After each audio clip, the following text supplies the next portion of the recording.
বলুন, কি যেন বলছিলেন আপনি? এখানে কোনো সন্দেহ নেই শাহেনশাহ যে শামসুদ্দিন এই পদের জন্য যোগ্য। উনি অনেক বেশি দক্ষ, কিন্তু আমার এটা মনে হয় যে ওনাকে ওয়াজিরে আলার পদে নিযুক্ত করলে ওনার দায়িত্ব অনেক বেড়ে যাবে, আর এত দায়িত্ব সামলাতে ওনার অনেক সমস্যা হবে। এর জন্য আমার মনে হচ্ছে অন্য কাউকে এই পদে নিযুক্ত করলে কাজও ঠিক হবে আর সাম্রাজ্যের সীমানাও রক্ষা করা যাবে। আপনি কারোর নাম প্রস্তাব করতে পারেন যিনি এই পদের উপযুক্ত? এমন একজন আছে যে সীমানা, মুঘল সাম্রাজ্য দুটোই সামলাতে পারবে। কি প্রয়োজন?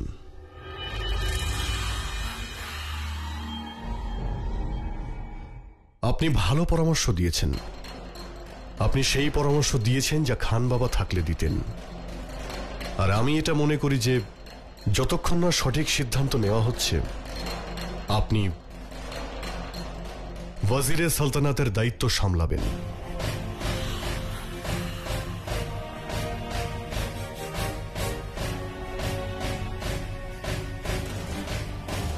ক্ষমা করবেন শাহেনশাহ, আমি আপনার দেওয়া দায়িত্বের সম্মান করি, কিন্তু আমি ওয়াজিরে আলা হতে চাই না।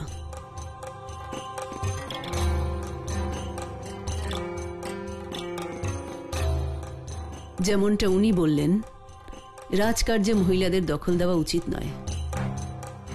আমি হারেমে আপনার সেবা করে ঠিক আছে। আমি যদি নিয়মটাই ভেঙে দিই তাহলে তো আর সমস্যা হবে না। সমস্যা তো অনেক আছে। আমি ওয়াজিরে আলা হতে চাইছি না শাহেনশাহ। আপনি কার কথা ভাবছেন? যিনি এই পদের যোগ্য?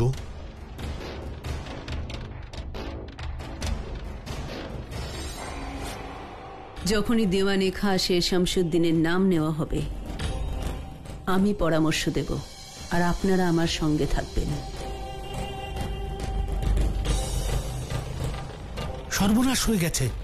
ও তো বাহাদুর খান ছিল, সে তো আমাদের শত্রু। জানি আমি। বাহাদুর খানের সঙ্গে সবাই হাত মিলিয়েছে। ইয়া খান, সুলতান হোসেন জলিল, মোহাম্মদ আমিন দিওয়ানা, এরা সবাই আমাদের বিরুদ্ধে। এখন বাহাদুর যদি সবাইকে এই কথা বলে দেয় তাহলে? ও অবশ্যই বলবে যে আমাদের শত্রু, তাকে বন্ধু করতে হবে। এটাই রাজনৈতিক কৌশল। কি করতে চান আপনি? এমন কিছু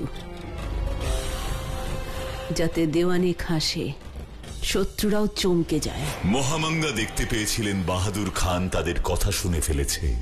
বলুন বড় আম্মি, আপনি কার কথা ভেবেছেন?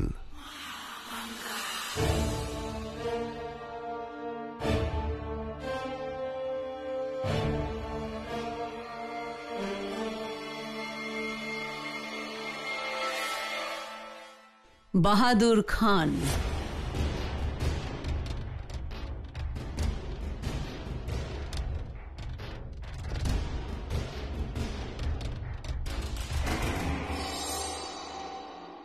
খান সাহেবের পর উনিই তো একমাত্র ব্যক্তি যিনি এই সাম্রাজ্য সম্পর্কে জানেন, আর সীমান্তের এলাকাগুলোকে ভালো করে চেনেন। ওর সঙ্গে যা হয়েছে তা একদমই ঠিক হয়নি। ইব্রাহিমের চলে যাওয়ার বয়সই হয়নি এখনো। এখন সারা জীবন আমার বোন একা থাকবে কি করে? যদি বক্সি বানুর দ্বিতীয় নিকাহ করিয়ে দেওয়া যায় আমার ছেলে আদমের সঙ্গে, তাহলে খুব ভালো হবে। আজ আমি জালালের বাড়ি আম্মি, আর এই নিকাহের পরে আমি জালালের আত্মীয় হয়ে যাব। এই নিকাহের পরে এখানকার সমস্ত কর্মচারী আমার সামনে মাথা নত করবে। জালাল, তুমি যদি অনুমতি দাও তো একটা কথা ভাবছিলাম, আমি কি বলবো? আমি আপনাকে অনেকবার বলেছি বড় আম্মি, আমায় কিছু বলার জন্য আপনাকে অনুমতি নিতে হবে না। বলুন। ইব্রাহিমের মৃত্যু হয়েছে বেশ কিছুদিন হলো। মৃত্যু শোকের সময়ও পার হয়ে গেছে। যদি আমরা বক্সি বানুর দ্বিতীয়বার নিকাহ করিয়ে দিই? আমি আপনার সঙ্গে সম্পূর্ণ সহমত, যদি এই সিদ্ধান্ত এখন আদমের পক্ষে হয় আর জালাল আদমের হাত বক্সি বানুর জন্য কবুল করে নেয়, তাহলে আমার হুকুম হারেমেই নয়, সমগ্র সাম্রাজ্যেই মানা হবে।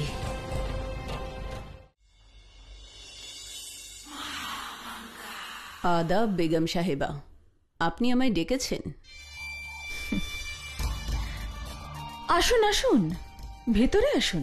অনেকদিন পর আপনার সাথে দাবা খেলার ইচ্ছে হচ্ছিল, আর তাছাড়া সেদিনের চালটা তো বাকি রয়ে গেছে। আসুন সেই চালটা পূরণ করি।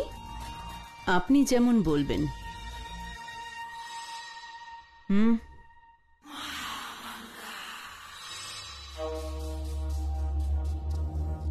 আপনাকে স্মরণ করিয়ে দিই, চাল কিন্তু আপনার ছিল। মনে আছে গতবার আপনি এমন চাল চেলেছিলেন যার পরবর্তী চাল দিতে আমায় বেশ ভাবতে হয়েছিল। আপনার চালের প্রশংসা করতে হয়। ক্ষমা করবেন বেগম সাহেবা, আমি বুঝতে পারলাম না। বাহাদুর খান আপনার বিপক্ষে ছিল না, শুনলাম আপনার পক্ষে হয়ে গেছে। ক্ষমতা বেড়ে গেছে আপনার। আমি শুধু মুঘল সাম্রাজ্যের ক্ষমতা বাড়াতে চাই বেগম সাহেবা, আর সাম্রাজ্যের ক্ষমতা বাড়ানোর জন্য যারা বিপক্ষে আছে তাদেরকেও সঙ্গে নিয়ে চলতেই হয়।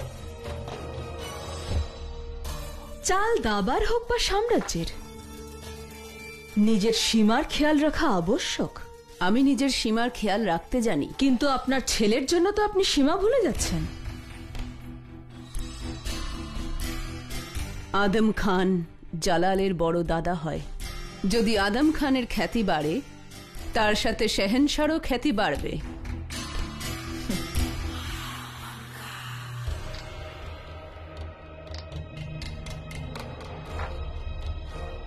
আর এই হলো কিস্তি বেগম সাহেবা। এত তাড়াতাড়ি কিস্তি?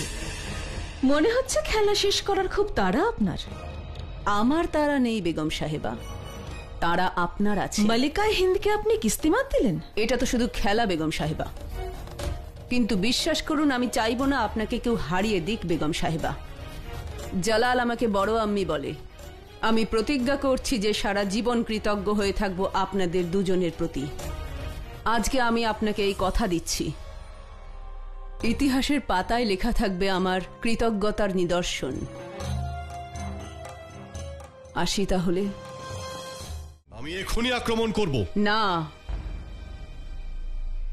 জালাল, তুমি যদি সামান্য বিষয়ে তরোয়াল তুলে নাও, তাহলে সবার কাছে এই ভাবমূর্তি পৌঁছবে যে মুঘল সাম্রাজ্যের কাছে বীরের অভাব ঘটেছে।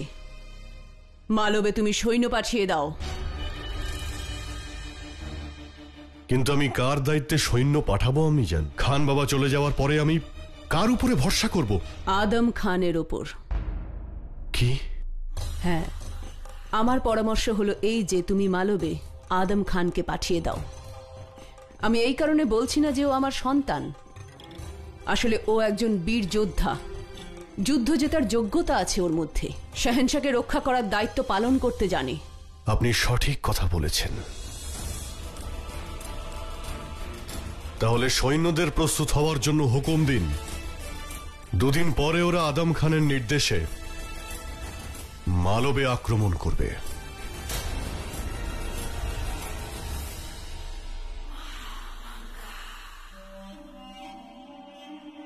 মালবের সাথে যুদ্ধ কবে? দুদিনের মধ্যে তোমার নেতৃত্বে আমাদের সৈন্য মালবের দিকে যাত্রা শুরু করবে। আমার নেতৃত্বে? কেন, কোনো সন্দেহ আছে তোমার? আদম, তুমি আমার সন্তান, তুমি অবশ্যই জিতবে। আদম, আমি তোমার ভালোর জন্য চেষ্টা করে যাচ্ছি, আর তুমি আদম, তুমি যদি এই যুদ্ধে জিতে যাও, এই সাম্রাজ্যে সর্বোচ্চ পদ পাবে তুমি। আর তারপর বক্সি বানুর সঙ্গে তোমার সম্বন্ধের কথা জালালকে আমি বলতে পারবো। আমি চাইছি যে তোমার আমি জান, দেখুন দেখুন না, আমি নিজের হাতে আপনার জন্য পায়েস বানিয়েছি। আপনারা এখানে কি নিয়ে কথা বলছেন? আমরা নেকার কথা বলছিলাম। বক্সি বানুর নিকা নিয়ে কথা বলছিলাম। বক্সি বানুর নিকা? খুব ভালো কাজ করছেন আপনি। সবার জন্য কত চিন্তা করেন। দেখুন না, এত কম বয়সেই কি অবস্থা হয়েছে ওনার। ওনার জন্য আপনি খুব ভালো একজন শহর খুঁজবেন, এনার মতো নয়। দেখুন না, আমার জন্য ওনার কাছে কোনো সময় নেই যে জাভেদা, আমার কথা শোনো। এতে মিষ্টি কম হয়েছে। ওহো, আমি জানতাম আমি কোনো না কোনো ভুল নিশ্চয়ই করব। দেখুন না, আমি মিষ্টি দিতেই ভুলে গেছি। আমি এক্ষুনি যাচ্ছি, মিষ্টি দিয়েই নিয়ে আসছি।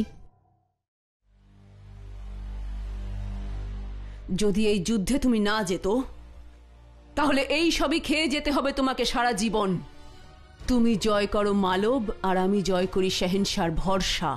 একবার যদি তুমি শেহেনশার নজরে পড়ে যাও আর একবার যদি বক্সি বানুর সঙ্গে তোমার নিকাহ হয়ে যায় তাহলে সব আমাদের হাতের মুঠোয়।